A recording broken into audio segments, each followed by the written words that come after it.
मी doctor Meena Patil आपल्या सगळ्यांचं माझ्या व्हिडिओमध्ये स्वागत करते। कोविड-19च्या या वैश्विक महामारीच्या कालखंडात आपले कोणतेही शैक्षणिक नुकसान होऊ नये यासाठी ऑनलाईन एज्युकेशनची संकल्पना पुढे येत आहे। म्हणून या व्हिडिओमध्ये मी आपणास आंतरराष्ट्रीय अर्थशास्त्र या विषयाची ओळख करून देणार आहे। आंतरराष्ट्रीय अर्थशास्त्र हा विषय UGCच्या मार्गदर्शक तत्वानुसार सावित्रीबाई फुले पुणे विद्यापीठाने 2015-16 या शैक्षणिक वर्षापासून TYBA या वर्गाला अर्थशास्त्र स्पेशल 3 म्हणजेच S3 हा पेपर लागू केला आहे। हा व्हिडिओ TYBA या वर्गाला तसेच स्पर्धा परीक्षांचा अभ्यास करणाऱ्या विद्यार्थी वर्गाला उपयोगी पडणारा आहे। या व्हिडिओमध्ये मी 3 भाग केलेले आहेत। व्हिडिओच्या पहिल्या भागात आंतरराष्ट्रीय अर्थशास्त्राची ओळख, दुसऱ्या भागात आंतरराष्ट्रीय अर्थशास्त्राची व्याप्ती व तिसऱ्या भागात आंतरराष्ट्रीय अर्थशास्त्राचे महत्त्व सांगितले आहे। हा व्हिडिओ प्राध्यापक, विद्यार्थी व इतर अभ्यासकांना उपयुक्त होईल अशी अपेक्षा करते। 1991 पासून भारताने आणि जगाने जागतिकीकरणाचा स्वीकार केला आणि जगातील देश एकमेकांच्या जवळ येत गेले।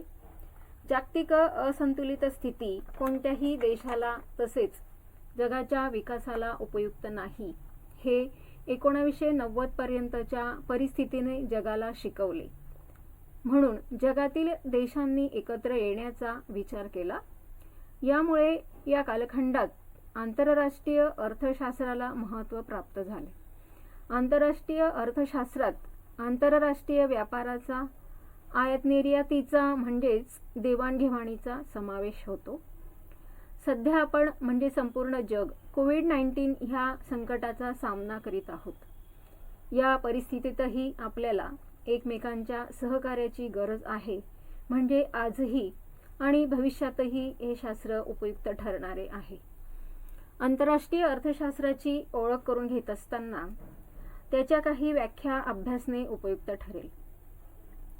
प्रसिद्ध अर्थशास्त्रज्ञ हेरॉल्ड यांच्या मते आंतरराष्ट्रीय अर्थशास्त्राचा संबंध त्या सर्व आर्थिक व्यवहारांशी आहे जे देशाच्या सीमेबाहेर येतात। तर प्रसिद्ध अर्थशास्त्रज्ञ प्राध्यापक किंडल बर्जर असे म्हणतात की आंतरराष्ट्रीय अर्थशास्त्र ही अर्थशास्त्राची अशी एक शाखा आहे की ज्यामध्ये आंतरराष्ट्रीय व्यापाराबरोबर आंतरराष्ट्रीय आर्थिक संबंधांचा स्वतंत्रपणे अभ्यास केला जातो।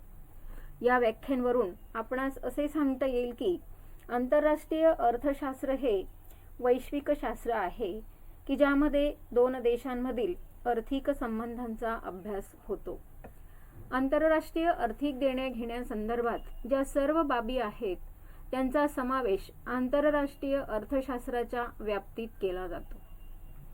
आता आपण आंतरराष्ट्रीय अर्थशास्त्राच्या व्याप्तीविषयी माहिती घेणार आहोत। व्याप्ती म्हणजेच समाविष्ट होणारे किंवा अभ्यासले जाणारे घटक होत। म्हणजेच व्हिडिओच्या दुसऱ्या भागाकडे आपण आलो आहोत। आंतरराष्ट्रीय अर्थशास्त्रात समाविष्ट होणाऱ्या घटकांपैकी पहिला महत्त्वाचा घटक म्हणजे आंतरराष्ट्रीय व्यापाराचे शुद्ध सिद्धांत होत। या सिद्धांतांमध्ये सनातनवादी अर्थशास्त्रज्ञ व आधुनिक अर्थशास्त्रज्ञांनी आंतरराष्ट्रीय व्यापार का केला पाहिजे किंवा आंतरराष्ट्रीय व्यापार कसा अस्तित्वात येतो याविषयी आपली मते मांडलेली आहेत। या सिद्धांतांच्या अभ्यासावरून आंतरराष्ट्रीय व्यापाराचे फायदे समजण्यास मदत होते व देशाला आंतरराष्ट्रीय व्यापार धोरणे ठरविण्यास हे सिद्धांत मार्गदर्शक ठरतात। आंतरराष्ट्रीय अर्थशास्त्राच्या व्याप्तीमधील दुसरा घटक म्हणजे आंतरराष्ट्रीय व्यापाराचे लाभ किंवा शर्ती होत। आंतरराष्ट्रीय व्यापार करत असताना उभय देशांना कोणकोणते लाभ किंवा फायदे प्राप्त होतात याचाही अभ्यास आंतरराष्ट्रीय अर्थशास्त्रात केला जातो। लाभांचे स्वरूप लक्षात आल्यामुळे उभय देश व्यापार करण्यास तयार होतात। तसेच उभय देश व्यापार करत असताना काही अटी टाकत असतात, कारण अशा अटी स्वसंरक्षणासाठी असतात. या अटींचे स्वरूप समजल्यानंतर उभय देश व्यापार करण्यास तयार होतात. दोन देशांमध्ये व्यापार होईल किंवा नाही हे व्यापार शर्ती व व्यापार लाभांवरून समजत असते. याचाही अभ्यास आंतरराष्ट्रीय अर्थशास्त्रात केला जातो. तिसरा व्याप्तीतील महत्त्वाचा घटक म्हणजे आंतरराष्ट्रीय व्यापाराची धोरणे होत. आंतरराष्ट्रीय व्यापाराची प्रमुख 2 धोरणे आहेत. एक म्हणजे खुल्या व्यापाराचे धोरण व दुसरे म्हणजे संरक्षित व्यापाराचे धोरण. सनातन कालखंडामध्ये ॲडम स्मिथ सारख्या अर्थशास्त्रज्ञांनी खुल्या किंवा मुक्त व्यापार धोरणाचा पुरस्कार केला होता. परंतु या धोरणाचे काही दोष दिसून आल्यामुळे किंवा वाईट परिणाम झाल्यामुळे नंतरच्या कालखंडात संरक्षणाच्या व्यापार धोरणाचा वापर केला जाऊ लागला. परंतु त्याचेही दुष्परिणाम दिसायला लागले. म्हणून जागतिकीकरणाच्या कालखंडात सगळ्या देशांनी एकत्र आल्यानंतर या दोनही धोरणांचा दोषांचा वापर टाळून त्याचे चांगले गुण फायदे आपल्याला कसे घेता येतील आणि त्यातून जगाच्या आर्थिक विकासाला कशी मदत होईल म्हणून संमिश्र व्यापार धोरणाचा वापर केला जातो. त्यासाठी देश जकात व कोट्याचा वापर करू शकतात. परंतु जकात आणि कोट्याचा वापर किती करावा यावरही जागतिक व्यापार संघटनेचे निर्बंध आहेत. आपले व्यापार धोरण कोणते असले पाहिजे या संबंधाचे मार्गदर्शन व्यापार धोरणांचा अभ्यास केल्यानंतर समजत असते. यानंतर आंतरराष्ट्रीय अर्थशास्त्रामध्ये समाविष्ट होणारा महत्त्वाचा भाग म्हणजे वित्तीय बाजार. या वित्तीय बाजारामध्ये विदेशी चलनाचे जे दर असतात ते यामध्ये ठरत असतात. विनिमय दर म्हणजे 2 देशांमधील चलनाचा देवाणघेवाणीचा जो दर असतो त्याला विनिमय दर असे म्हणतात. याचा अभ्यास वित्तीय बाजारामध्ये केला जातो. आंतरराष्ट्रीय स्तरावर आपल्या चलनाचे मूल्य किती आहे ते समजण्यास मदत होत असते किंवा आपण ते मूल्य वाढवावे किंवा स्थिर ठेवावे यासाठी ज्या व्यूहरचना केल्या जातात त्याचेही मार्गदर्शन याच्या अभ्यासातून होत असते. आणि म्हणून देशाच्या चलनाच्या मूल्याचा महत्त्वाचा भाग आंतरराष्ट्रीय अर्थशास्त्राच्या अभ्यासातून आपल्याला ते प्रश्न किंवा समस्या सोडवण्यास मदत होत असते. आंतरराष्ट्रीय अर्थशास्त्रातील महत्त्वाचा भाग म्हणजे व्यवहार तोलातील तडजोड आणि व्यवहार तोल यासंबंधी अभ्यास केला जातो. व्यवहार तोल म्हणजे एका विशिष्ट आर्थिक कालखंडात एखाद्या देशाने केलेल्या आयाते निर्यातीच्या देवाणघेवाणीच्या आढाव्यास व्यवहार तोल म्हणतात. यामध्ये वस्तू व सेवांच्या देवाणघेवाणीचा समावेश होतो. व्यवहार तोलाच्या अभ्यासावरून देशाची आर्थिक स्थिती समजण्यास मदत होत असते. देश आंतरराष्ट्रीय स्तरावर देशाची आर्थिक स्थिती कशी आहे हे त्यामुळे समजत असते. देशाचा व्यवहार तोल असंतुलित असल्यास तो संतुलित करण्यासाठी प्रयत्न केले जातात. त्यामुळे देशाची आर्थिक स्थिती सुधारण्यास म्हणजेच आर्थिक विकासाला मदत होते. या अभ्यासावरून देशाचे आयात निर्यात धोरण तयार करण्यास मदत होत असते. आंतरराष्ट्रीय अर्थशास्त्राच्या व्याप्तीतील महत्त्वाचा आणि शेवटचा भाग म्हणजे आंतरराष्ट्रीय आर्थिक सहकार्य होय. आंतरराष्ट्रीय व्यापाराची वृद्धी व्हावी तसेच गरीब राष्ट्रांना आर्थिक सहकार्य केले जावे जेणेकरून त्यांचा आंतरराष्ट्रीय व्यापार वाढेल. आंतरराष्ट्रीय व्यापार वाढला तर आर्थिक विकासाला मदत होते. त्यासाठी आंतरराष्ट्रीय संघटना कार्यरत आहेत. ह्या संघटना गरजू राष्ट्रांना विदेशी चलनाचा पुरवठा करतात. त्यामुळे भारतासारख्या विकसनशील राष्ट्रांचा आंतरराष्ट्रीय व्यापार वाढण्यास मदत झाली आहे.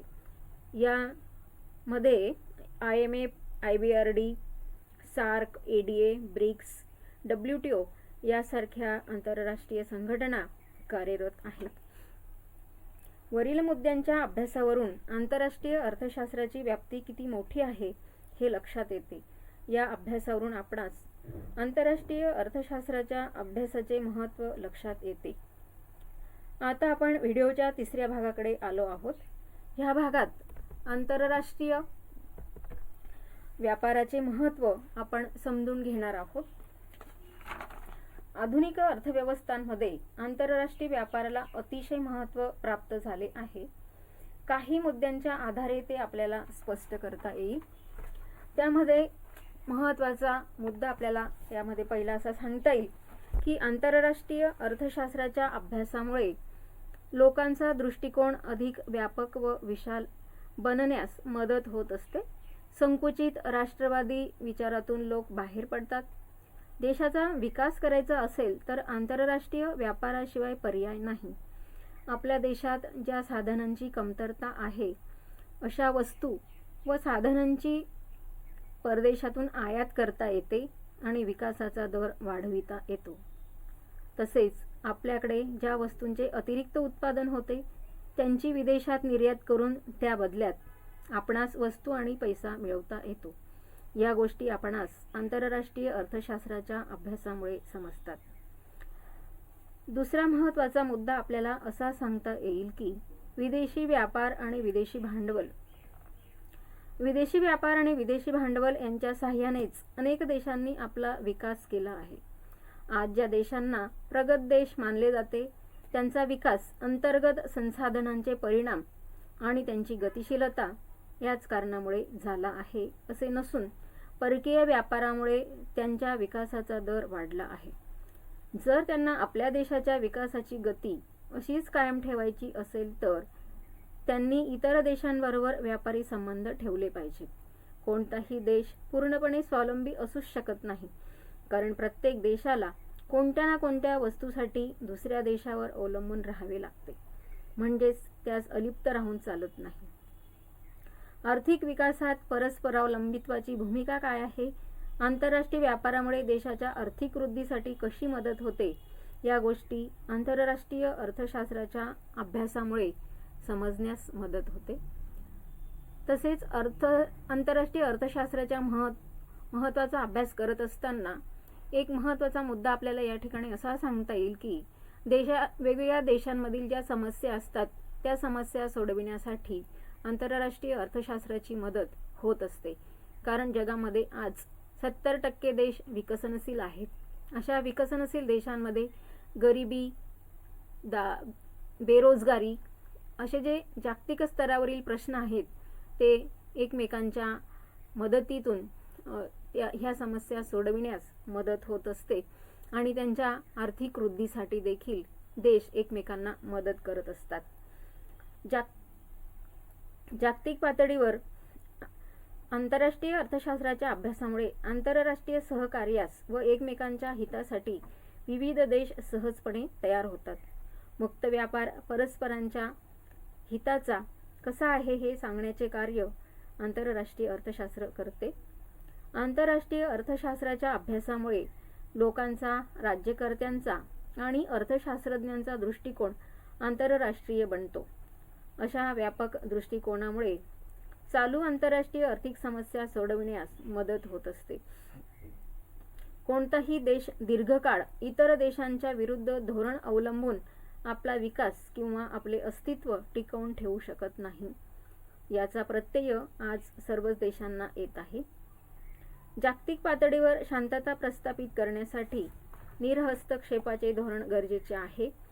आयात निर्यात निर्बंध कमी करण्याची आवश्यकता आहे. या सर्व गोष्टींचे आकलन आंतरराष्ट्रीय अर्थशास्त्राच्या अभ्यासामुळे होते. आंतरराष्ट्रीय अर्थशास्त्र हे आंतरराष्ट्रीय व्यापार आणि जागतिक अर्थव्यवस्थेचे अविभाज्य अंग बनले आहे. मानवाच्या उत्क्रांतीच्या इतिहासात सहकार्य व देवाणघेवाणीचा महत्त्वाचा सहभाग असल्याचे दिसते. म्हणून आज कोणताही देश अलिप्त राहून आपला विकास करू शकत नाही. म्हणून वर्तमान कालखंडात आंतरराष्ट्रीय अर्थशास्त्र व आंतरराष्ट्रीय व्यापाराला महत्त्वाचे स्थान प्राप्त होत आहे. आंतरराष्ट्रीय अर्थशास्त्राच्या अभ्यासासंबंधात यापुढील अभ्यासासाठी माझे पुढील व्हिडिओ आणखी बघत रहा. धन्यवाद.